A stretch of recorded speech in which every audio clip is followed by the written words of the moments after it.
Rabbi इश्रह ली सदरी व यस्सिर ली अमरी वहलुल उक़दतम मिन लिसानी यफ़क़हू क़ौली। रदीतु बिल्लाहि रब्बा व बिल इस्लामी दीना व बि मुहम्मदिन सल्लल्लाहु अलैहि वसल्लम नबिय्यन व रसूला। अहमदुका अल्लाहुम्मा या मुजीब कुल्लि साइल वस्सलातु वस्सलामु अला मन हुवा अफ़दलुल वसाइल व अला आलिहि व अस्हाबिहि ज़विल फ़दाइल अम्मा बाद। फ़अऊज़ु बिल्लाहि मिनश्शैतानिर्रजीम बिस्मिल्लाहिर्रहमानिर्रहीम। लक़द मन्नल्लाहु अलल मुअमिनीना इज़ बअसा फ़ीहिम रसूला। सदक़ल्लाहुल अज़ीम। इन्नल्लाह व मलाइकतहु युसल्लूना अलन नबिय्य या अय्युहल्लज़ीना आमनू सल्लु अलैहि व सल्लिमू तस्लीमा। अस्सलातु वस्सलामु अलैका या सय्यदी या रसूलल्लाह। अस्सलातु वस्सलामु अलैका या सय्यदी या हबीबल्लाह व अला आलिका व अस्हाबिका या सय्यदी या महबूबल्लाह। क्या है किसी से काम तुझे देखने के बाद, क्या है किसी से काम तुझे देखने के बाद, सबको मेरा सलाम तुझे देखने के बाद।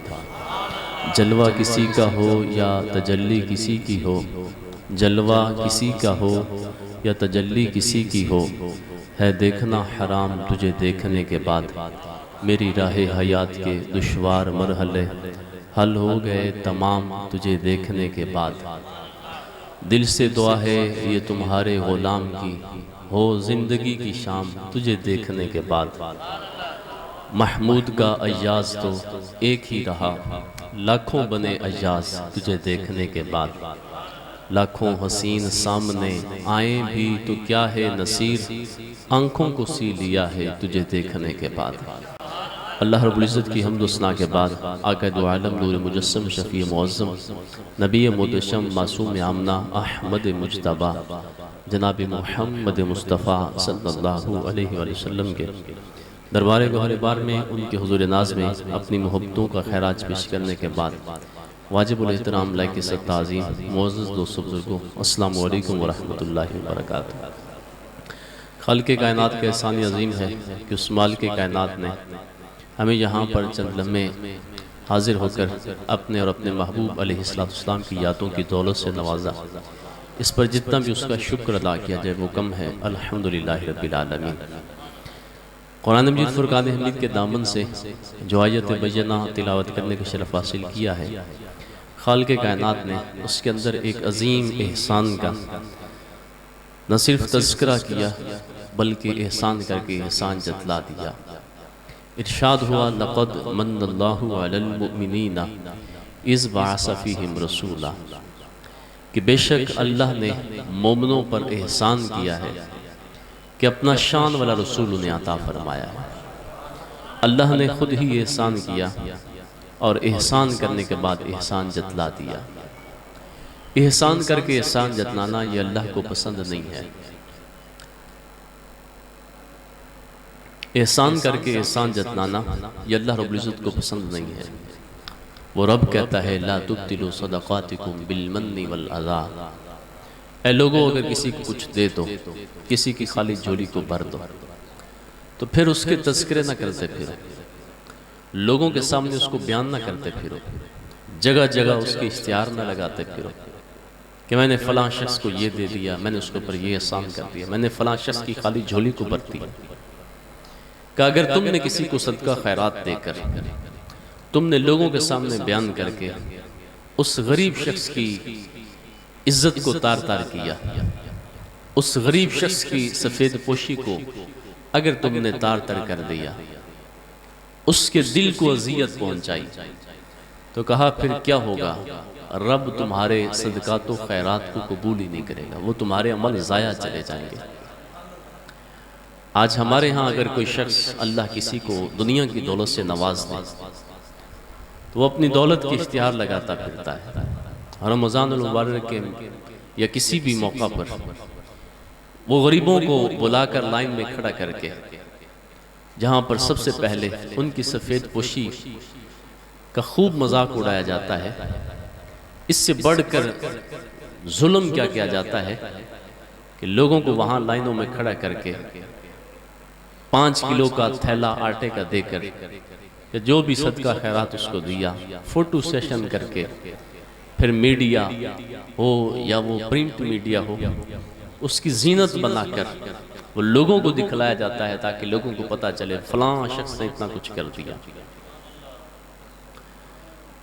तो ये अमल बहुत बड़ा काबिल गिरफ्त अमल है। रब जुल जलाल फरमाता है कि अगर तुमने अपने किसी अमल से जिसको तुमने कुछ दिया है उसको तकलीफ पहुंचा दी, उसका दिल दुखा दिया, कहा रब तुम्हारे अमल को कभी भी कबूल नहीं करेगा। हज़रत अल्लामा सुफियान सौरी रहमतुल्लाह अलैह आपने बाकायदा एक मसला लिखा। आप फरमाते हैं एक होता है ज़कात देने वाला और एक होता है ज़कात लेने वाला। कहा हकीकत में दोनों मोहताज हैं। जो ज़कात देने वाला है वो सवाब का मोहताज है, जो लेने वाला है वो रुपए पैसे का मोहताज है। कहा जब तक ज़कात देने वाला लेने वाले की निस्बत खुद को ज़्यादा मोहताज ना समझे, अल्लाह उसकी ज़कात को कबूल ही नहीं करता। प्यारे महबूब अलैहिस्सलाम के उलमा, इसलिए कि माल की जो मैल होती है ना उसे ज़कात कहा जाता है। माल की मैल को ज़कात कहते हैं। जिसने तुम्हारे माल की मैल को कबूल कर लिया, एहसान तो उसका है। जिसने दिया उसका कौन सा एहसान है? उसने तो अपना रब की तरफ से जो उसके जिम्मे आयद फरीजा था उसने तो वो अदा किया। और प्यारे महबूब अलैहिस्सलाम के उलमा, अल्लाह रब्बुल इज़्ज़त ने अपने हबीब करीम अलैहिस्सलाम के ऊपर नमाजें 5 के बजाय 6 फ़र्ज़ की थी। हमारे ऊपर भी फ़र्ज़ है। आका करीम अलैहिस्सलाम के ऊपर भी रमज़ान मुबारक के रोज़े फ़र्ज़ थे, उम्मत पर भी फ़र्ज़ किए गए।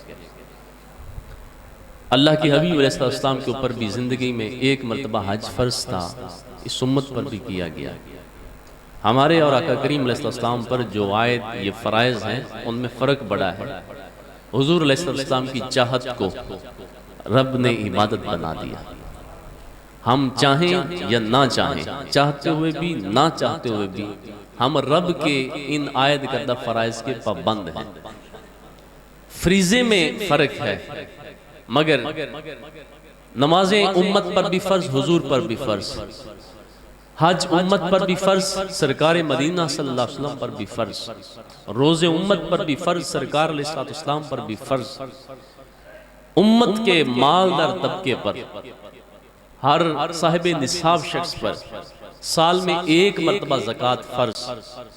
मगर आका करीम अलैहिस्सलाम की सारी हयात तैयबा में आप पर ज़कात फ़र्ज़ नहीं थी।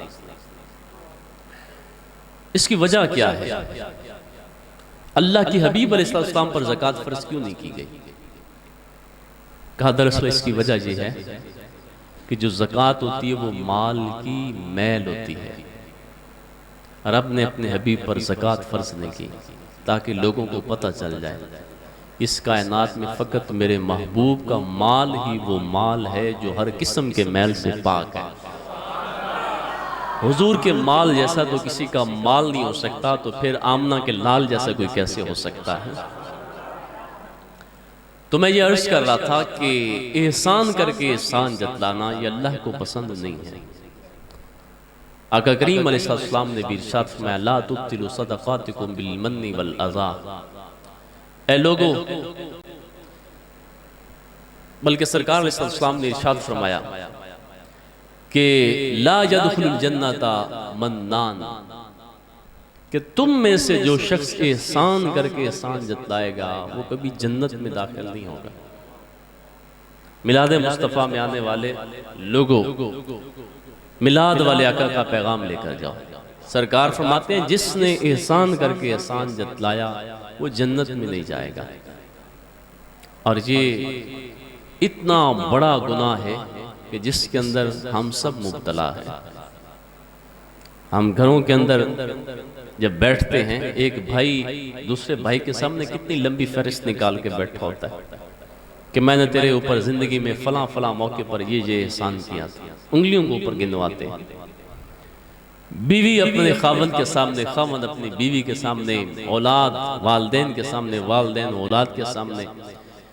तो मुआशरे के अंदर जिसके साथ हमारा जैसा भी रिलेशन है, किसी न किसी तरीके से हम एक दूसरे पर किए गए एहसानात को जतलाते रहते हैं, जबकि ये इतना बड़ा गुनाह है। सरकार फरमाते हैं जिसने एहसान करके एहसान जतलाया वो जन्नत में नहीं जाएगा। मिलाद में बुलाना या मिलाद में आने का ये मकसद नहीं है कि हम यहाँ पर कानों के चस्के पूरे करें। मिलाद में आने का ये मकसद नहीं है कि हम चावल खाने या एक प्लेट या एक डिब्बा चावलों का लेने के लिए आए हैं, बल्कि मिलाद शरीफ में आने का मकसद ये है कि मिलाद वाले आका का अपनी उम्मत के नाम पैगाम किया है, हम वो पैगाम सीखने के लिए आए हैं। मुझे वो कान के ऊपर हाथ रख के शेर पढ़ना नहीं आते, मुझे अल्लाह और अल्लाह के हबीब अलैहिस्सलाम के पैगामात या इस उम्मत के जो असलाफ हैं उनकी तालीमात आपके सामने पेश करना है। अमल कर लेंगे आपका भला है, ना करेंगे तो मुअज्जिन का काम अजान देना होता है, नमाजी कोई आए या ना आए, मेरे जिम्मे आपके सामने हक बयान कर देना है। आगे अमल की तौफीक उस रब ने तुम्हें देनी है या आपने उस रब से इसकी तौफीक मांगनी है। प्यारे महबूब अलैहिस्सलाम के गुलामों, सरकार फरमाते जिसने एहसान करके एहसान जताया वो जन्नत में नहीं जाएगा। ना अल्लाह को पसंद, ना अल्लाह के हबीब को ये अमल पसंद। हमारे बुजुर्गान दीन का भी तर्ज अमल रहा, एहसान करके एहसान नहीं जतलाया। हजरत सैयदना इमाम आज़म अबू हनीफा रज़ियल्लाहु ताला अन्हु आप बाजार से गुजर रहे थे, सामने से एक नौजवान आ रहा है। उसने जो ही हजरत को आते हुए देखा, वो जिस गली से आ रहा था उसने फौरन अपना रास्ता बदला और किसी और गली में चला गया। हजरत ने उसको मुड़ते हुए देख लिया। हजरत सैयदना इमाम आज़म अबू हनीफा रज़ियल्लाहु ताला अन्हु पीछे पीछे उसके चले गए, तेज कदमों के साथ उसके पीछे पहुंचे, जाकर उसको पकड़ा, कहा मियाँ किधर जाते हो? सामने आ रहा था, अचानक ऐसा क्या हुआ कि तूने अपना रास्ता ही बदल लिया? वर्ष करने लगा, हजरत मैंने आपसे कर्ज लिया हुआ था, कर्ज का जो वादा किया था, कोशिश के बावजूद मैं वक्त पर कर्ज नहीं लौटा सका, मारे शर्म के कि मैं आपका सामना कैसे करूंगा, मैंने अपना रास्ता बदल लिया। वक्त का इतना बड़ा इमाम है, चौक के अंदर यूं हाथ बांध करके माफिया मांग रहा है। कहा यार तू मेरा ये जुर्म मुझे माफ कर दे। वो आगे से अर्ज करता है हजरत आपका कौन सा जुर्म है? जुर्म तो मेरा है, मुजरिम मैं आपका हूँ, मैंने आपका कर्ज देना था वो अभी तक लौटा नहीं सका, तो आप मेरे कैसे मुजरिम हो गए? कहा नहीं नहीं मैं तेरा मुजरिम हूँ, तू मेरा मुजरिम नहीं है। कहा वो कैसे? कहा अगर कल क़यामत वाले दिन मुझसे आमना के लाल ने पूछ लिया कि अबू हनीफा तेरी वजह से मेरे एक उम्मती को अपना रास्ता बदलना पड़ा था, बता मैं अपने आका को क्या जवाब दूंगा? वक्त का इमाम है, क्या सोच और क्या फिक्र इस उम्मत को दी जा रही है कि मेरी वजह से अगर तूने रास्ता आज बदल लिया तो कल क़यामत वाले दिन मेरे नबी ने मुझसे पूछ लिया तो मैं अपने आका को क्या जवाब दूंगा? मेरा बहुत बड़ा जुर्म है, तू मुझे ये मेरा जुर्म माफ कर दे। आज हम भी देखें हम किस कदर गिरावट का शिकार हैं। इंसान तो इंसान रह गए, हमें तो गलियों के अंदर चलते फिरते कुत्ते भी हमें देख के अपना रास्ता बदल लेते हैं, इसलिए कि हमारे जुल्मों से तुमसे वो भी जो है वो बाकी बचे नहीं हैं। हम तो सोए हुए कुत्तों को भी पत्थर मारकर गुजरते हैं।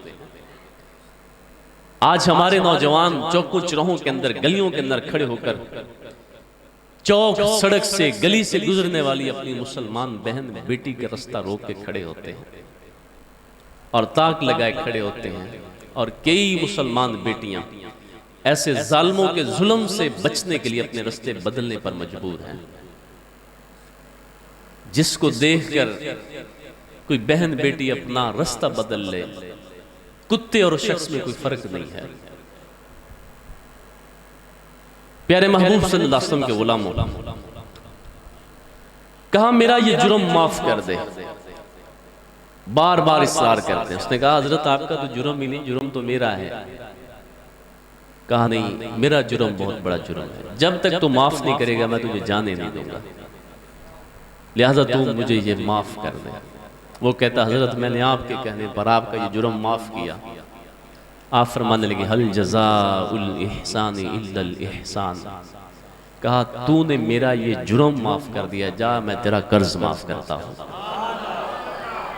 एहसान करके एहसान जतलाना ये बहुत बड़ा कभी अमल है। अलबिदाया वन निहाया अल्लामा इब्न कसीर अलैहिर्रहमा की किताब है, उसके अंदर उन्होंने बड़ा खूबसूरत वाक़या लिखा। फरमाते हैं कि हारून और रशीद और मलका ज़ुबैदा ये दोनों मियाँ बीवी एक दफ़ा हज के लिए गए। जब मैदान अरफात में पहुंचे तो पानी की कमी की वजह से लोग बहुत ज़्यादा परेशान थे। मलका ज़ुबैदा ने परेशान हाल हुज्जाज को देखा, वापस आए तो मलका ज़ुबैदा ने हारून और रशीद से एक अजीब फरमाइश की कि क्यों ना हम यहाँ मैदान अरफात तक कोई नहर खुदवा दें ताकि क़यामत तक जो हुजूर के उम्मत के लोग यहाँ पर हज के लिए आएँ उनको इस वजह से कोई परेशानी ना हो। हारून और रशीद ने मुल्क के बड़े बड़े इंजीनियर्स उनको बुलाया, कहा जाओ इलाके का विजिट करो और बताओ कि अगर यहाँ पर कोई नहर खोदी जाए तो उस पर कितना सा खर्चा आएगा, कितनी सी लागत आएगी। उन्होंने जाकर सर्वे किया, तखमीना लगाया, आकर सर्वे रिपोर्ट पेश की कि बादशाह सलामत रास्ते के अंदर बड़े ऊंचे ऊंचे पहाड़ हैं, सख्त चट्टाने हैं, उनको काटना पड़ेगा, गहरी खाइयां उनको भरना पड़ेगा, इसके ऊपर मजदूरी इस कदर ज्यादा आ जाएगी, हो सकता है हमारे मुल्क के खजाने भी खत्म हो जाएं और ये काम पूरा ना हो सके। बेहतर यह है कि यह काम ना करवाया जाए। हारून और रशीद ने मलका ज़ुबैदा से मशवरा किया कि इंजीनियर्स ये मशवरा देते हैं कि यह काम ना करो। वो मलका ज़ुबैदा जिसके दिल में उम्मत मुस्तफ़ा का प्यार कूट कूट कर भरा हुआ था। वो इकबाल ने भी क्या खूब कहा था, खुदा के बंदे तो हैं हज़ारों, बनू में फिरते हैं मारे मारे। कहा जाओ जंगलों के अंदर देखो, तुम्हें हज़ारों लोग ऐसे मिलेंगे जो जंगलों के अंदर घर बार को छोड़कर डेरे लगा कर बैठे हैं, अल्लाह अल्लाह अल्लाह अल्लाह की सदाएं बुलंद कर रहे हैं, अल्लाह की मोहब्बत में, अल्लाह की याद में, उसका कुर्ब, उसका वसल हासिल करने के लिए निकले हुए हैं। मगर हर वो बंदा जो घर बार छोड़कर अल्लाह अल्लाह कर रहा है, कहा हर बंदा इस काबिल नहीं है कि मैं उसको अपना मुर्शिद, अपना आका बना लूँ, मैं उसका गुलाम बन जाऊं, मैं उसका मुरीद बन जाऊं। कहा इकबाल तू किसका गुलाम बनेगा? कहा खुदा के बंदे तो हैं हजारों, बनू में फिरते हैं मारे मारे, पर मैं उसका बंदा बनूंगा जिसको खुदा के बंदों से प्यार होगा। कहा जो अल्लाह के बंदों से, अल्लाह की मखलूक से प्यार करने वाला होगा, कहा इकबाल उसको अपना मुर्शिद और अपना आका बनाएगा। ये जज्बे थे मलका ज़ुबैदा के। उसने कहा वल्लाह अगर मुझे मजदूर की कुदाल की एक एक ज़रब पर मुझे एक एक 100 दिरहम की मजदूरी देना पड़ी, मैं वो दूंगी, मगर उम्मत मुस्तफ़ा को ये तोहफा ज़रूर दूंगी, ये काम करवाया जाए। मलका ज़ुबैदा की इस शदीद फरमाइश पर हारून रशीद ने यह काम शुरू करवा दिया। काम शुरू हो गया, कई महीनों तक बल्कि कई सालों तक यह सिलसिला जारी रहा। आखिरकार एक दिन कामयाबी मिली, नहर खोद दी गई, उसके अंदर पानी छोड़ दिया गया। वो सारा काम जब मुकम्मल हुआ, उन्होंने सारा हिसाब किताब ठेकेदारों ने लिखा हुआ था, वो हिसाब किताब की गठड़ी एक उठाकर हारून रशीद के पास आए। कहा सुल्तान तुम्हारी ख्वाहिश पूरी हो गई, जो काम आपने हमारे ज़िम्मे लगाया था वो कर दिया, नहर चला दी गई, चालू हो गई, उसका सारा हिसाब किताब ये हमने लिखा हुआ है कि आपसे हमने क्या लिया, कितना लिया, कहाँ कहाँ पर क्या क्या खर्च किया। तो अब ये आप हिसाब किताब चेक कर लें। हारून रशीद ने चूंकि अपनी बीवी मलका ज़ुबैदा की ख्वाहिश पर यह काम किया था, ये मियाँ बीवी की मोहब्बत थी, उसने गठड़ी को उठाया, गठड़ी को उठा कर ले गया कहाँ पर, दरिया दिजला के किनारे उस वक्त इनका मकान था। मलका ज़ुबैदा अपने मकान की छत पर बैठी थी महल पर। हारून रशीद गठरी को उठाकर वहाँ पर ले गया। कहा मलका तुम्हें बहुत बहुत मुबारक हो, रब ने तेरी ख्वाहिश को पूरा कर दिया है और ये सारा हिसाब किताब कागज़ों के ऊपर लिखा हुआ है, इसको उठा लो, चेक कर लो, ताकि हम अपना हिसाब किताब उनसे कर सकें। मलका ज़ुबैदा ने आंखों को बंद किया, कागज़ों को उठाती, देखे बगैर, पढ़े बगैर, फाड़ती, फाड़ फाड़ कर यूं जोर से दरिया के अंदर फेंकती चली जाती। उसने सारे के सारे हिसाब किताब को, कागजात को फाड़ फाड़ करके दरिया के अंदर फेंक दिया। फिर उसने मुसल्ला बिछा लिया, मुसल्ला बिछा कर सजदे के अंदर जाकर रो के अर्ज करने लगी, ए रब्बे जुल जलाल, मैं तेरे बंदों के इस काम को बगैर हिसाब के कबूल कर दी। ए रब्बे जुल जलाल, जब कल क़यामत का दिन आए तू भी इस बंदी को बगैर हिसाब के कबूल कर लेना। मैं तेरी बंदी होकर तेरे बंदों से हिसाब नहीं लेती, मालिक कल क़यामत वाले दिन तू मुझसे हिसाब ना लेना। ए रब्बे जुल जलाल, मैं तेरे बंदों के इस काम को बगैर हिसाब के कबूल करती हूं। नेकी कर दरिया में डाल, उसके बाद ये ज़रबुल मिसल बन गई। तो एहसान करके एहसान जतलाना ना ये रब को पसंद है, ना रब के हबीब को पसंद है, ना ही इस उम्मत के असलाफ को ये अमल पसंद है। लेकिन दूसरी तरफ हम देखते हैं कि रब जुल जलाल, रब के अंदर, रब जो है वो कुरान के अंदर कहता है, लक़द मन्नल्लाहु अलल मुमिनीना इज़ बअसा फ़ीहिम रसूला, ऐ मोमिनो मैंने तुम्हारे ऊपर एहसान कर दिया कि मैंने अपना शान वाला रसूल तुम्हें अता फरमाया। वो रब खुद एहसान करके एहसान जतलाने से मना करता है, मगर खुद एहसान करके वो एहसान जतला रहा है। तो रब्बे जुल जलाल ने हमारे ऊपर जो एहसानात किए हैं उनको शुमार में लाना ये मुमकिन नहीं है। और आपका एक एहसान थोड़ा ही है, हमें ज़िंदगी मिली, ये रब का एहसान है कि नहीं है? पूरा कुरान पढ़ के देख रहे हैं, रब ने कहीं पर भी नहीं कहा कि बंदो मैंने तुम्हारे ऊपर एहसान किया, मैंने तुम्हें ज़िंदगी दी। रब्बे जुल जलाल ने हमें पहनने के लिबास दिया, ये रब का कितना बड़ा एहसान है। लिबास ना होता हम तो किसी को मुंह दिखलाने के काबिल भी ना होते। रब का एहसान है कि नहीं है? मगर रब ने कहीं पर भी नहीं कहा बंदो मैंने तुम्हारे ऊपर एहसान किया, एहसान है उसका, मगर उसने कहीं पर नहीं कहा कि मैंने तुम्हारे ऊपर एहसान किया कि तुम्हें लिबास जैसी दौलत नेमत से नवाजा। रब जुल जलाल ने हमें आँख देखने के लिए आंखें अता फरमाई। रब ने पूरे कुरान के अंदर नहीं कहा बंदो मैंने तुम्हारे ऊपर एहसान कर दिया, मैंने तुम्हें देखने के लिए आंख दी, सुनने के लिए तुम्हें कान दिए, सोचने के लिए दिमाग दिया, बोलने के लिए जुबान दी, तुम्हें दिल जैसी दौलत से नवाजा, तुम्हें चलने के लिए पाँव दिए, तुम्हें जो है वो दिमाग दिया, दिल दिया, मुंह दिया, जुबान दी और तमाम तरह ज़ाय बतनियाँ, फिर घर दिया, फिर रब्बे जुल जलाल ने औलाद दी, बेटियां दी, बेटे दिए, भाई दिए, माँ बाप दिए, ये कुल कायनात जो कुछ है ये सब कुछ उसका एहसान है। रब ने कहीं पर भी नहीं कहा ए बंदो मैंने तुम्हारे ऊपर एहसान कर दिया कि मैंने तुम्हें दुनिया की नेमतों से नवाज दिया, ये कहीं पर भी नहीं कहा। कायनात की हर नेमत, हर दौलत मिली, मगर रब ने उनको एहसान का नाम ही नहीं दिया। लेकिन अपने हबीब की अता पर जरूर एहसान कहा। वजह क्या है? का इसलिए कि कहीं मेरे महबूब जैसी नेमत को, नेमत जैसी किसी और चीज़ को या उस जैसी नेमत किसी और नेमत को मत समझ बैठना। सारी कायनात की नेमतें एक तरफ, मेरे महबूब की ज़ात एक तरफ, कुल कायनात मिलकर भी मेरे महबूब का मुकाबला नहीं कर सकती। ये बच्चों को कंट्रोल अगर कर लें तो ज़्यादा बेहतर है। बड़ी अहबाब, बड़ी उम्र के जो अहबाब हैं वो भी बातें कर रहे हैं। अगर आप मुझे बोलने के लिए आपने बुलाया तो फिर आप खामोश रहें, मुझे बोलने दें। आपने बोलना है तो फिर मैं खामोश हो जाता हूँ, हम दुआ कर लेते हैं। ये आप बंदे 10-15 बैठे हैं, 20 बैठे हैं, इससे मुझे कोई गरज नहीं, लेकिन जो बैठे हैं वो तो मोहब्बत से बैठे, तवज्जो से बैठे। आज अभी शायद ये मैं 9वीं या 10वीं तकरीर कर रहा हूँ। 2 बयानात और थे, वो उनको स्किप कर दिया। रात मैं सो नहीं सका था, रात काफ़ी सारी महफिलें थी, तो इस वक्त बिल्कुल जो है ना वो टूटा हुआ है जिस्म जैसे, लेकिन मोहब्बत से बुलाया गया था इसलिए आ गया हूँ। तो आप जो है ना वो मुझे डिस्टर्ब ना करें। मैं चाहता हूँ कि जो पैगाम आपको देना चाहता हूँ वो पैगाम आप तक पहुँचाऊँ। मैं भी आपका ज़्यादा टाइम ना लूँ, आप भी मेरा वक्त ज़ाया ना होने दें। और जैसे मैं उम्मीद है कि इंशाअल्लाह बहुत जल्दी जो है वो अपनी गुफ्तगू ख़त्म कर दूँगा, आप परेशान ना होइएगा। वो हमारे यहाँ अक्सर लोग ये बात करते हैं कि मज थल्लों कट्टा चिकना इन्ना औखा नहीं होता जिन्ना मौलवी हथों मैक चिकना औखा होता है। तो मैं वो वाला मौलवी नहीं हूँ। क्या आपको मेरे पाँव पकड़ने पड़ेंगे कि यार अल्लाह दा वास्ते हुण दे बस कर दे। तो बस आप का जितना ज़ौक़ होगा उससे भी कम तकरीर करूँगा, क्योंकि ये मैंने आज सारी तकरीरें आपको सुना कर नहीं जानी कि शायद मेरा कोई एल्बम रिकॉर्ड हो रहा है, आज मैं आपकी धूड़ निकाल के जाऊँगा, ये ऐसा नहीं है।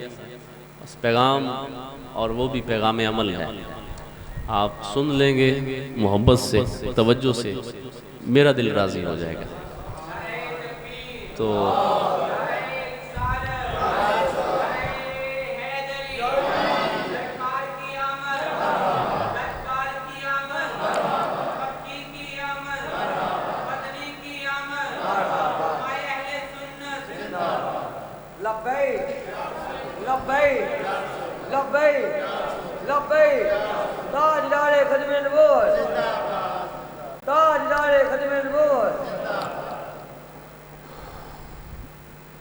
उस रब्बे ज़ुल जलाल ने हमें बेशुमार नेमतों से नवाजा।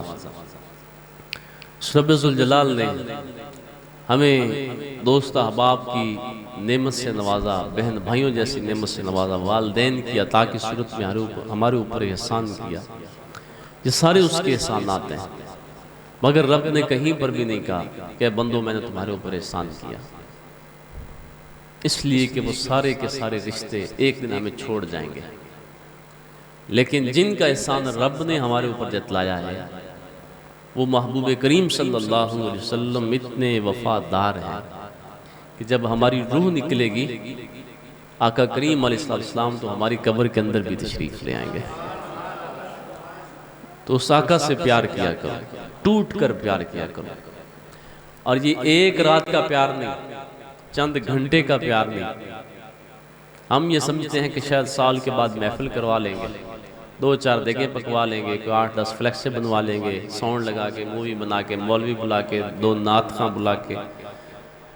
मैं ये समझता हूँ कि शायद मैं कोई 8-10 तकरीरें करके मैंने अपनी मोहब्बत का हक अदा कर दिया, आपने तकरीर सुन के अपनी मोहब्बत का हक अदा कर दिया, आपने देगें पका कर, लंगर पका कर जो है वो हक अदा कर दिया। हमें रब्बे ज़ुल जलाल ज़िंदगी दे, हम हुजूर के नाम पर अपनी जान को वार दें, फिर जिंदा किया जाए, फिर हम हुजूर के नाम पे मर जाएं, फिर जिंदा किया जाए, फिर मर जाएं। लम्हा लम्हा, हर सेकंड में हमें ज़िंदगी मिलती रहे, हम हुजूर के नाम पे जान वारते रहें।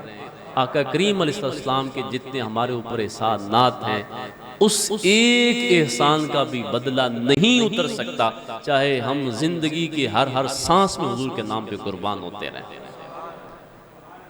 हम वो नहीं हैं कि जो साल में एक मरतबा मिलाद करने वाले हैं। सुन्नी वो होता है, हुजूर का गुलाम वो होता है जो हर लम्हे अपने आका का मिलाद करता है। मिलाद इस महफिल का सिर्फ नाम नहीं है, मिलाद मुस्तफ़ा सल्लल्लाहु अलैहि वसल्लम ये 5 वक्त की नमाज पढ़ने का भी नाम है, ये कुरान की तिलावत करने का भी नाम है, ये कुरान को समझने का भी नाम है, ये हदीस से रसूल को समझने का नाम मिलाद है, वालदैन की ताज़ीम का नाम मिलाद मुस्तफ़ा है, बड़ों का अदब, छोटों पर शफकत ये मिलाद मुस्तफ़ा है, हराम से बचना ये मिलाद मुस्तफ़ा है, और रिश्वतों और सूदी कारोबार से बचना ये मिलाद मुस्तफ़ा है, निगाहों को झुकाकर गली से गुजरना ये मिलाद मुस्तफ़ा है, सच बोलना ये मिलाद मुस्तफ़ा है, लोगों को नेकी की दावत देना ये मिलाद मुस्तफ़ा है, बुराई से बचाना ये मिलाद मुस्तफ़ा है। तो हमें तो हर लम्हा अपने आका का मिलाद मनाना चाहिए, अपने आका से इज़हारे मोहब्बत, इज़हारे इश्क करना चाहिए। हम जब गुजरे, कोई पूछे ना कि तेरा किस मजहब के साथ ताल्लुक है, जब तू गुजर रहा, दूर से जब लोग तुझे देखें, समझ जाए ये कोई और नहीं जा रहा, ये हुजूर का गुलाम जा रहा। हमारा उठना बैठना, चलना फिरना, ओढ़ना बिछौना ऐसा हो, लोग देख के कहें कि हाँ हाँ हुजूर के गुलाम ऐसे ही होते हैं।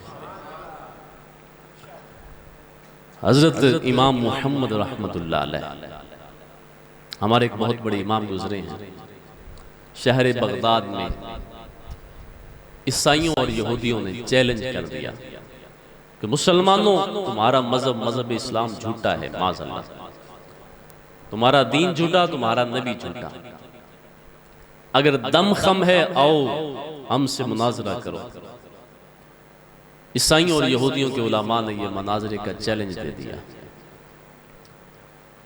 हजरत इमाम मोहम्मद रहमतुल्लाह अलैह आमने फरमाया कि मैं तुम्हारे साथ मुनाजरा करूंगा, तुम्हारे इस चैलेंज को कबूल करता हूँ। वक्त तय पा गया, इस जगह पर मुनाजरा होना था। हजरत इमाम मोहम्मद रहमतुल्लाह अलैह, सर पे इमामा शरीफ सजा है, चेहरा सुन्नत मुस्तफ़ा से मुज़य्यन है, घोड़े पर सवार निगाहों को झुकाकर गली से गुजर रहे हैं।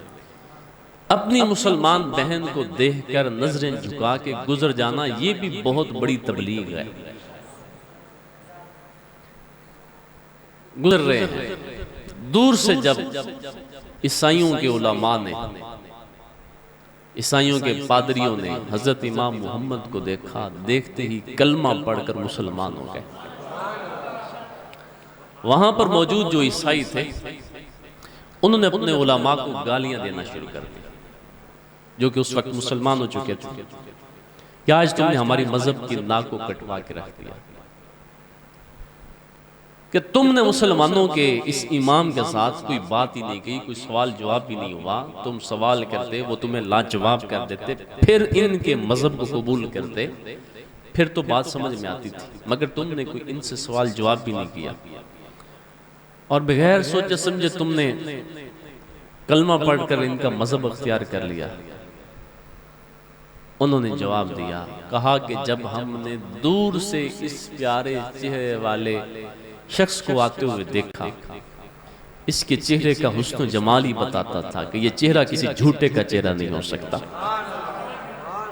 कहा जब ये बगदाद का छोटा मोहम्मद झूठा नहीं हो सकता, तो मदीने वाला बड़ा मोहम्मद कैसे झूठा हो सकता है। फिर यही हजरत इमाम मोहम्मद का जब विसाल हुआ, बगदाद की गलियों से जनाजा जा रहा है, ईसाई और यहूदी जोक दर जोक जनाजे में शामिल हो गए।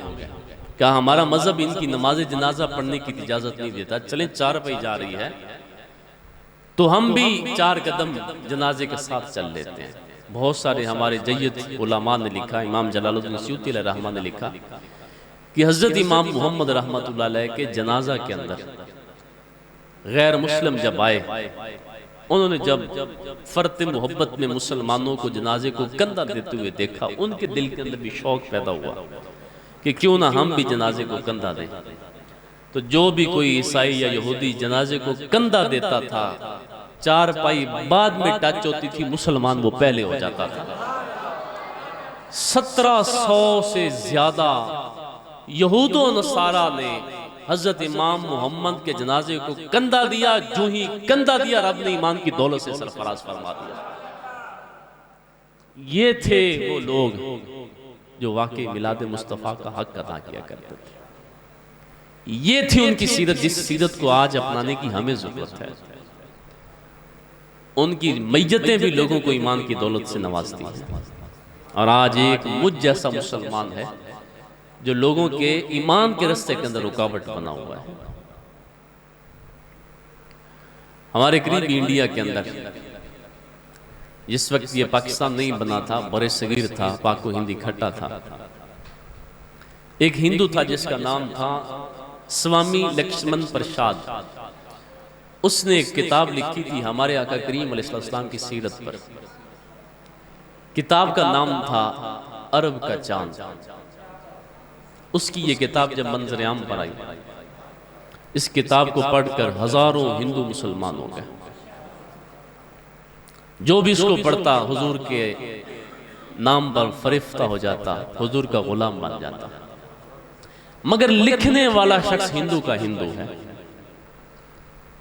कुछ उलमा हमारे मिलकर उस हिंदू स्वामी लक्ष्मण प्रसाद के पास गए कि यार तूने हमारे आका करीम अलैहिस्सलाम की सीरत पर इतनी खूबसूरत किताब लिखी है कि जिसको पढ़कर कई लोगों को ईमान की दौलत मिली,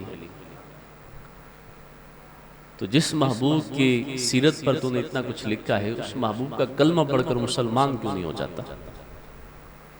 उसने बड़ा अजीब सा जवाब आगे दिया।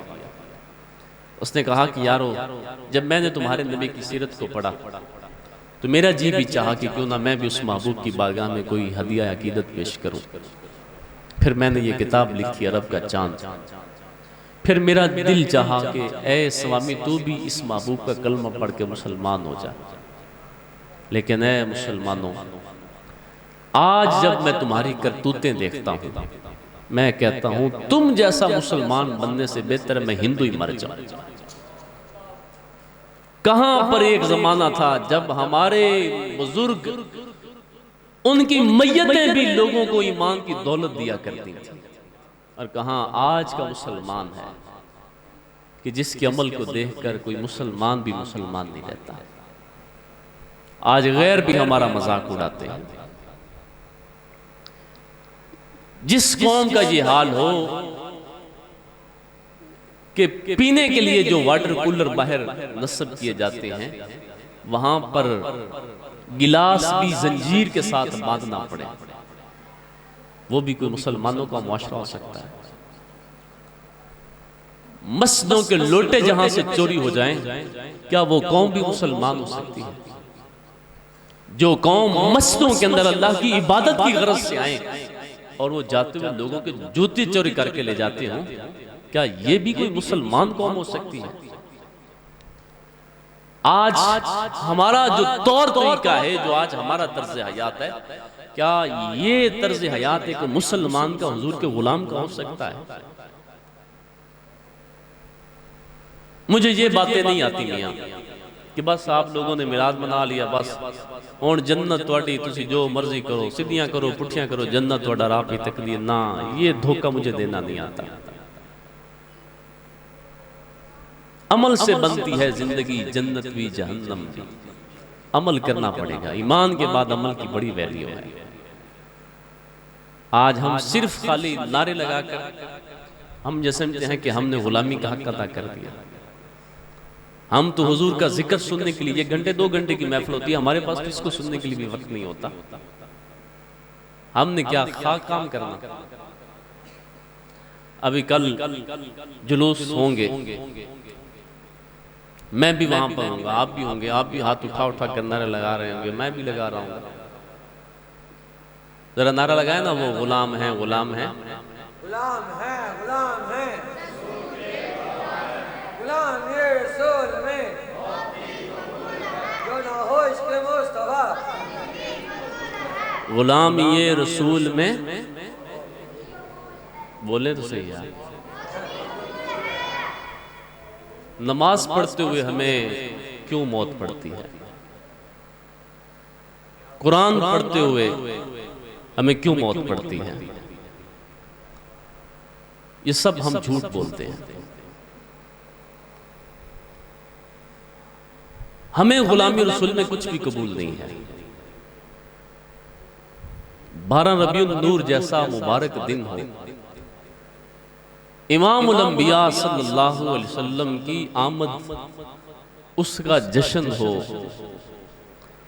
और वहां पर कसीर तादाद में मुझ समेत कई ऐसे लोगों, 100 में से 99 शायद लोग ऐसे होते हैं जो ये दावा कर रहे होते हैं गुलामी रसूल में मौत भी कबूल है, मगर झूठ बोल रहे होते हैं।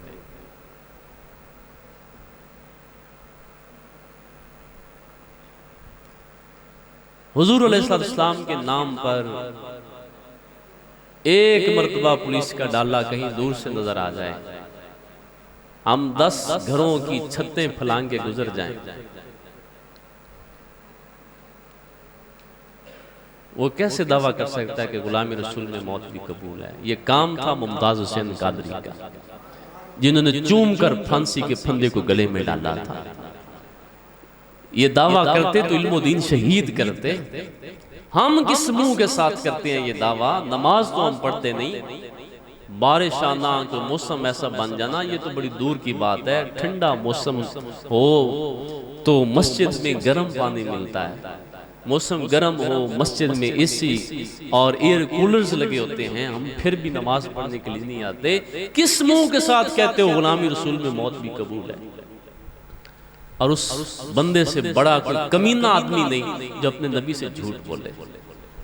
जो कहे कि मुझे गुलामी रसूल में, या रसूल आपकी मोहब्बत में तो मुझे मौत भी कबूल है, लेकिन हुजूर की आंखों की ठंडक नमाज पढ़ तो उसको खुद मौत पड़ती है। हुजूर इस्लाम के सीने पर नाज़िल वाली किताब कुरान मजीद फुरकान हमीद को कई कई महीने गुजर गए हैं, हमने तो कभी उसको खोल के भी नहीं देखा। हम कैसे ये दावा कर सकते हैं गुलामी रसूल में मौत भी कबूल है? आज किसी का मोबाइल चार्ज ना हो, उसका पैकेज खत्म हो जाए, 1 घंटे के लिए मोबाइल बंद हो जाए, या जैसे मुख्तलिफ मौके पर कभी कभी सर्विस बंद हो जाती है, हर बंदा बड़ा परेशान है, क्या हुआ भाई, आज सर्विस ही बंद है, आज नेट ही बंद हो गया, आज पैकेज खत्म हो गया, आज मोबाइल बंद हो गया, मेरे दोस्तों से राब्ता ही खत्म हो गया। लोगों से 1 दिन के लिए 1 घंटे के लिए राब्ता कट जाए, आज का जवान बड़ा परेशान दिखाई देता है, बहुत परेशान है, क्या हुआ जी, आज मेरा दोस्तों से राब्ता नहीं हुआ, पैकेज खत्म, मोबाइल बंद, फलां मसला, ये मसला, वो मसला। कई महीने गुजर गए, घर में कुरान बंद पड़ा है, उस पे आज तक आपको कोई परेशान नहीं बंदा नजर आया? आपने कोई देखा हो बंदा, कोई ऐसा बंदा परेशान, आपने उसकी परेशानी पूछी, उसने कहा यार आज मैं कुरान की तिलावत नहीं कर सका, ये आज मेरी बहुत बड़ी परेशानी है, इस वजह से आज मैं बहुत अफसरदा हूं? कोई मिला है आज तक आपको बंदा, कोई ऐसा आपने देखा हो? बोले तो हजरत साहब आप मेरी तरफ तवज्जो फरमा लें। हजरत आज तक कोई देखा है आपने बंदा ऐसा? और अगर मैं ये पूछूं कि आज तक आपने मोबाइल बंद होने की वजह से, पैकेज खत्म होने की वजह से, या कोई मोबाइल के अंदर कोई मसला बन गया है, उस वजह से आपने कोई परेशान बंदा देखा है, तो आप में से हर बंदा हाथ उठाएगा, हाँ तुम एक की बात करते हो, हमें तो रोज ऐसे कई दिखाई देते हैं। मोबाइल बंद हुआ, दोस्तों से राब्ता खत्म, बंदा परेशान, कुरान बंद पड़ा है, खुदा से राब्ते बंद, खुदा के महबूब से राब्ते बंद, और बंदा परेशान भी ना हो, फिर वो किस मुंह के साथ कहता है गुलामी रसूल में मौत भी कबूल है? किसी का 100 रुपया गुम हो जाए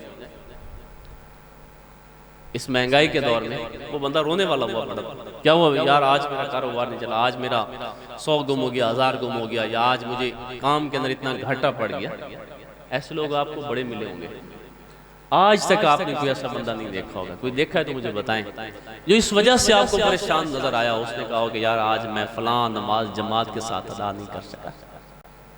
कोई मिला है आज तक ऐसा? छोड़े कोई मौलवी ऐसा दिखा दे, इल्ला माशाअल्लाह नमाजों से आज हम भागते हैं, कुरान के करीब हम नहीं जाते। हमारे घरों के अंदर LCD होती हैं, मैं हाथ नहीं उठवाता किस किस के पास LCD है, घर में नहीं है, चलें LCD छोड़े, आजकल तो मोबाइल आ गए। कौन ऐसा बंदा है जो रोजाना इस मोबाइल की स्क्रीन को रोजाना को 10 मरतबा साफ नहीं करता? थोड़ी सी कर दो गुबार जब भी निकाल लेगा, इस तरह से तो साफ जरूर ही कर लेगा। जब भी निकालते हैं हम मोबाइल साफ करते हैं, थोड़ा सा दाग ऊपर क्यों है, स्क्रीन साफ क्यों नहीं है? मोबाइल की स्क्रीन को दिन में दर्जनों मर्तबा साफ करते हैं। घरों के अंदर पड़े हुए बंद कुरान जो कई महीनों से मिट्टी से भरे पड़े हैं, उनको कौन साफ करता है? उनको कौन झाड़ता है? उनको उठाकर उनकी तिलावत कौन करता है? किस मुंह के साथ फिर हम कहते हैं गुलामी रसूल में मौत भी कबूल है? हमसे बड़ा कमीना आदमी कोई नहीं जो अपने नबी से झूठ बोलता हो। इतने मुबारक दिन पर इतना झूठा दावा कर रहा हो कि या रसूल आपके नाम पर मुझे मौत भी कबूल है। हमें अपने तौर तरीकों को बदलना होगा और एक दिन एक रात का मिलाद नहीं बल्कि जिंदगी भर हुजूर का मिलाद मनाएं। और उसका एक ही तरीका है, जिंदगी भर जिंदगी का लम्हा लम्हा हुजूर की गुलामी में बसर कर रहे हैं।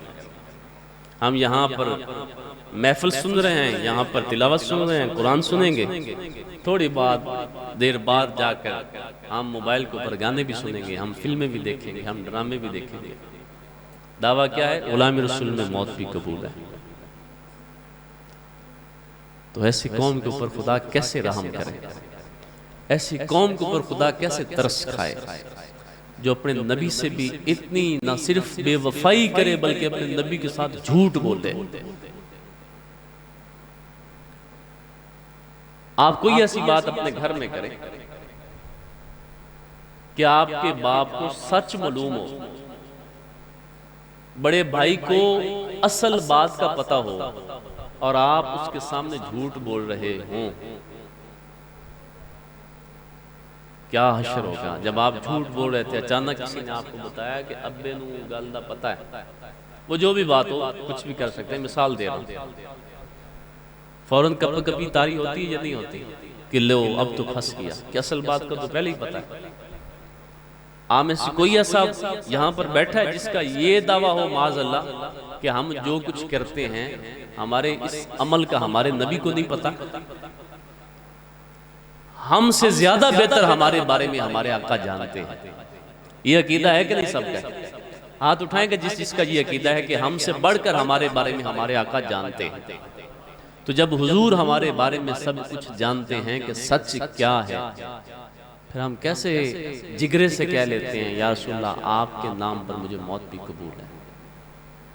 मैं ये भी नहीं कहता कि ये नारा ना लगाओ, नारा लगाएं मगर इसको सच कर दिखाएं कि वाकई हुजूर के नाम पर मौत भी कबूल है। इसलिए कि मोमिन होता ही वो है जिसका ये अकीदा ये यकीन हो, और न सिर्फ ये खाली नारों तक हो बल्कि अमलन करके दिखाए कि जब भी हुजूर के नाम पर जान देने का वक्त भी आए तो बंदा खुले दिल से हुजूर के नाम पर अपनी जान कुर्बान कर दे। बंदा मोमिन कहते ही उसको। मुबारक दिन पर, मुबारक रात, मुबारक लम्हात और उस मुबारक नबी का मुबारक पैगाम यही है कि जो बातें आप तक पहुंचाई हैं, अल्लाह मुझे और आप सबको तौफीक अमल नसीब फरमाए। यहाँ पर 4 घंटे भी मैं आपका सर खाता रहूं, अगर आपको अमल की तौफीक ना मिले, हमारी सारी रात जाया गई, सारी तकरीर जाया गई, उसका कोई मूल्य नहीं पड़ा। और अगर 1000 बातों को बजाय एक बात ही आप तक पहुंचा दी जाए और रब आपको अमल की तौफीक दे दे, बस वो 1000 बातों से एक बात अच्छी है। आइए मिलाद मुस्तफ़ा सल्लल्लाहु अलैहि वसल्लम, जिसको हम रसूल अल्लाह सल्लल्लाहु अलैहि वसल्लम की बर्थडे भी कह सकते हैं। ये क्या है इस वक्त हम कर रहे हैं? बर्थडे पार्टी, जिस तरह से आप लोग घरों में मनाते हैं। मिलाद अरबी जुबान का लफ्ज़ है जिसको इंग्लिश में बर्थडे कहते हैं और उर्दू में यौम विलादत कहते हैं। आज बर्थडे है आका करीम अलैहिस्सलाम का। जब किसी की बर्थडे पे जाते हैं तो कोई ना कोई तोहफा लेके जाते हैं या नहीं जाते? अब आपको बोलना पड़ेगा थोड़ा सा, तोहफा लेके जाते हैं कि नहीं लेके जाते? तो आज हम किन की बर्थडे पे आए हैं? सरकार मदीना सल्लल्लाहु अलैहि वसल्लम की बर्थडे पर। तो क्या हुजूर को कोई तोहफा देना चाहिए या नहीं देना चाहिए? बोलें। तो क्यों ना आज हम अपने आका को ये गिफ्ट दें। गिफ्ट जिसको दिया जाता है उसकी पसंद को मद्देनजर रखा जाता है या नहीं रखा जाता? यार आप तो जैसे मेरी बात समझ ही नहीं रहे, सारे बोल रहे। जिसको गिफ्ट दें, बच्चा हो, दोस्त हो, कोई भी हो, उससे पूछते हैं कि मैं आपको क्या गिफ्ट दूं, क्या तोहफा आपको दूं? पूछते हैं कि नहीं पूछते? ना भी पूछे तो कम से कम पता होता है कि इसको फलां चीज पसंद है, चलें ये इसको ले देता हूं। तो क्या आपको बताऊं कि हुजूर अलैहिस्सलाम को कौन सी चीजें पसंद हैं? वो गिफ्ट फिर देना चाहिए हुजूर को कि नहीं देना चाहिए? हुजूर फरमाते हैं नमाज मेरी आंखों की ठंडक है। का जब कोई मेरा उम्मती नमाज पढ़ता है मेरा दिल ठंडा हो जाता है, मैं खुश हो जाता हूं। कौन कौन है जो हुजूर को ये तोहफा देना चाहता है? आज के बाद 5 गाना नमाज हम पाबंदी के साथ अदा करेंगे। फिर कुरान, ये आका करीम अलैहिस्सलाम के सीने पर नाज़िल होने वाली किताब है। सरकार फरमाते हैं ये कुरान अल्लाह की आसमानों से वो लटकती हुई रस्सी है जिसका एक सिरा तुम्हारे हाथ में और इसका दूसरा सिरा तुम्हारे रब के हाथ में। का अगर कोई खुदा तक पहुंचना चाहता है वो इस कुरान के दामन से वाबस्तगी इख्तियार कर ले। क्यों ना आज हम हुजूर को ये तोहफा दें कि या रसूल अल्लाह सल्लल्लाहु अलैहि वसल्लम, आज के इस मुबारक दिन पर हम आपसे अहद करते हैं हम रोज़ाना कुरान की तिलावत किया करेंगे, ज़्यादा ना भी सही, एक सफ़ा ही इसकी तिलावत कर लिया करें। तो कौन कौन है जो ये कहता है कि हम उठकर इंशाअल्लाह रोज़ाना कुरान की तिलावत किया करेंगे? आका करीम अलैहिस्सलाम को एक और तोहफा भी बड़ा पसंद है, न सिर्फ हुजूर को पसंद है, रब को भी बड़ा पसंद है। और इतना पसंद है कि अल्लाह ने इस कायनात के अंदर जितने भी अपने पैगंबर भेजे सबको वो अजीम तोहफा देकर भेजा। इस उम्मत के जितने भी औलिया अल्लाह हैं, जितने भी बड़े बड़े असलाफ हैं, उन सबको रब ने ये तोहफा अता फरमाया। वो क्या है? वो चेहरे का हुस्न, वो सुन्नत मुस्तफ़ा, वो दाढ़ी शरीफ है। अब कौन कौन है जो खड़ा होकर ये वादा करता है कि या रसूलल्लाह सल्लल्लाहु अलैहि वसल्लम, आज आपके नाम पर हम ये वादा करते हैं, आज ये हम आपको ये तोहफा पेश करते हैं आपको राज़ी करने के लिए कि हम अपने चेहरों को आपके हुक्म के मुताबिक, अपने चेहरों पर सुन्नत के मुताबिक मुट्ठी भर दाढ़ी शरीफ जो है वो सजाने का आहद करते हैं। कौन कौन ये तोहफा देना? खड़े होकर। जिनके पहले ही है उनकी तो है ही है बाबा जी, सुभान अल्लाह, अल्लाह ये कबूल फरमाए। आप तो पहले ही नंबर ले गए हैं माशाअल्लाह। तो जिनकी नहीं है मैं उनसे पूछ रहा हूँ, अब पता चलेगा कि गुलामी रसूल में मौत भी कबूल है।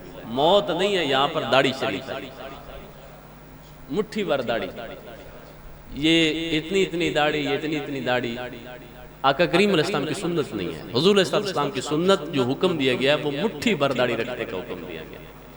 तो कितने बंदों ने तोहफा दिया है? खड़े हो जाएं, खड़े खड़े खड़े हो जाएं।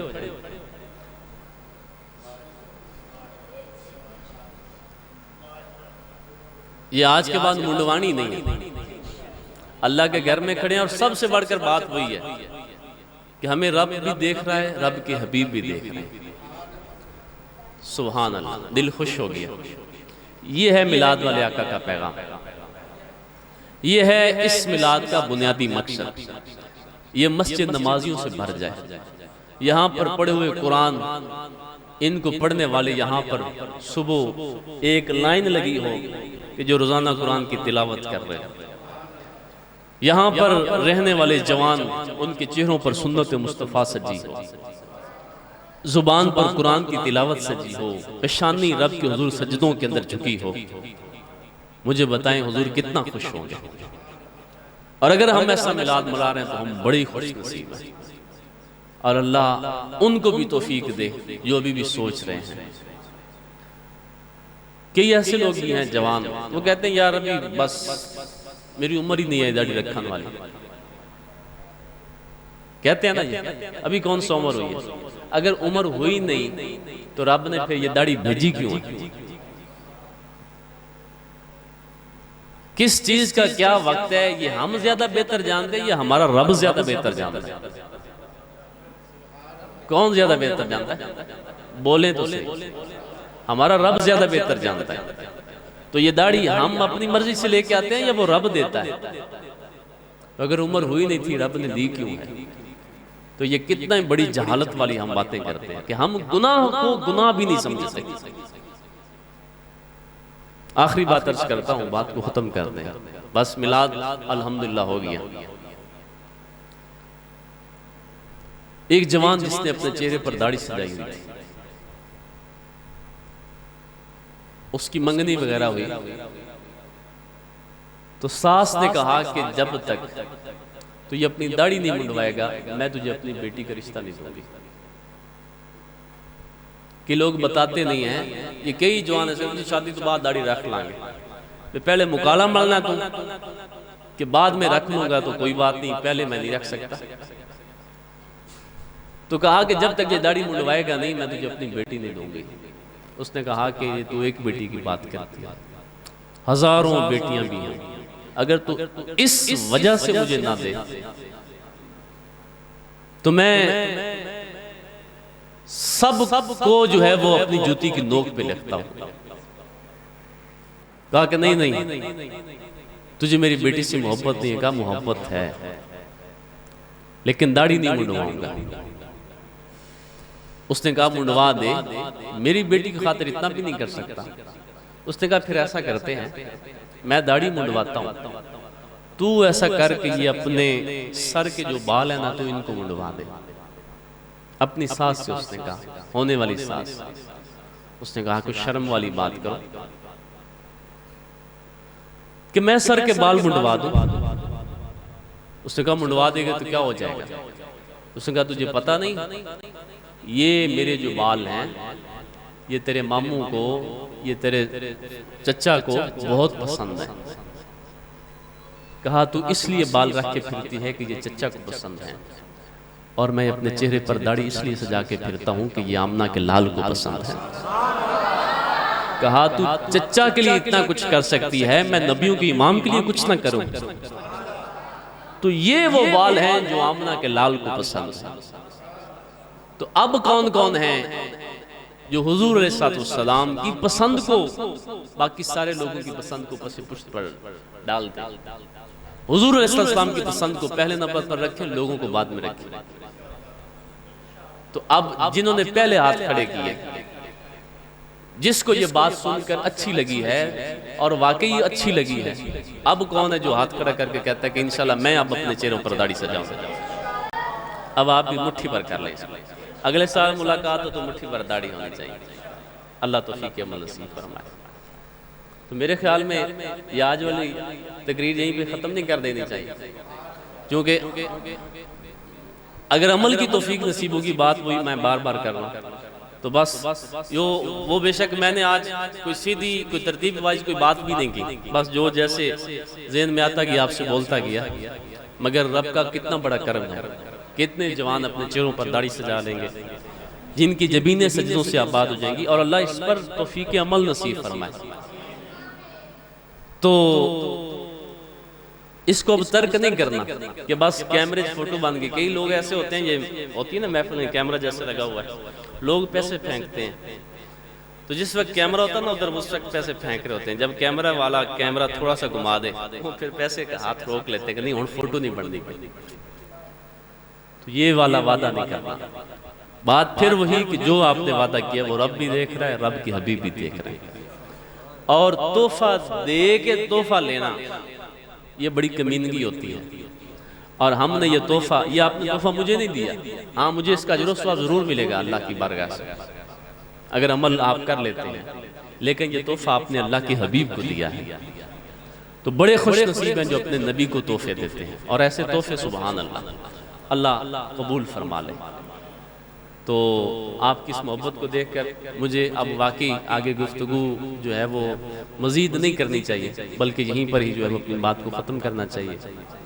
अल्लाह आपको ढेरों अजर व सवाब अता फरमाए, अल्लाह आपको अपनी रहमतों का नुज़ूल फरमाए, अल्लाह इस महल्ले को आबाद फरमाए, महल्ले वालों को आबाद फरमाए, मस्जिद को आबाद फरमाए। और ये मस्जिद जो है ये नमाजियों से आबाद होती है, ये क्लीनों से आबाद नहीं होती। या पत्थर लगा दे ये इसकी जीनत नहीं है, ये इसकी खूबसूरती नहीं है। इसकी असल खूबसूरती पक्के नमाजी है। यहाँ असल खूबसूरती कुरान पढ़ने वाले लोग हैं। ये घर अल्लाह और अल्लाह के महबूब की याद के लिए बनाए गए। तो इन घरों को आबाद करें, अल्लाह आपके घरों को आबाद करेगा। आप इस घर को आबाद करें, रब आपके सीनों को आबाद करेगा। दोनों आलम में मकसूद घर तुम्हें आराम है, उनका दामन थाम ये मोहम्मद उनका नाम है। आमीन। वाखिर दावा यानिल हम्दुलिल्लाहि रब्बिल आलमीन।